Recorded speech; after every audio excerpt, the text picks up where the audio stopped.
कोल्हापूर शहरातील स्त्रीरोग तज्ज्ञ डॉक्टर चंद्रकांत गायकवाड यानं गर्भलिंग तपासणी आणि गर्भपात केल्याचं स्पष्ट झालंय। डॉक्टर गायकवाडनं सुमारे 300 गर्भलिंग निदान केल्याचं निष्पन्न झालंय।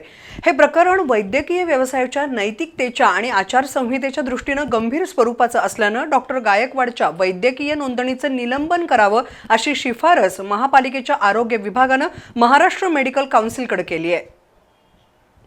करवीर तालुक्यातील कळंबे तर्फे ठाणे हद्दीतील एका लॉजमध्ये गर्भलिंग निदान केलं जात असल्याच्या कारणावरून शासनाचा आरोग्य विभाग आणि पोलिसांनी छापा टाकला होता।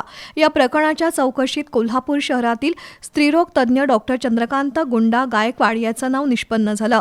आरोग्य विभागाच्या पथकानं पोलिसांच्या मदतीनं डॉक्टर गायकवाड यांच्या नोंदणीविना सुरू असलेल्या प्रतिमा हॉस्पिटलची तपासणी केली।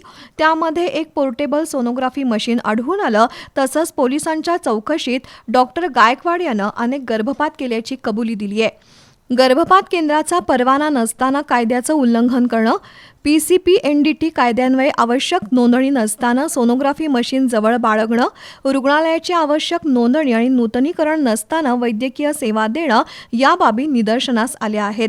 गर्भलिंग निदान आणि अवैध गर्भपात करणं हे वैद्यकीय व्यवसायाच्या आचारसंहितेच्या दृष्टीनं अत्यंत गंभीर स्वरूपाचं आहे।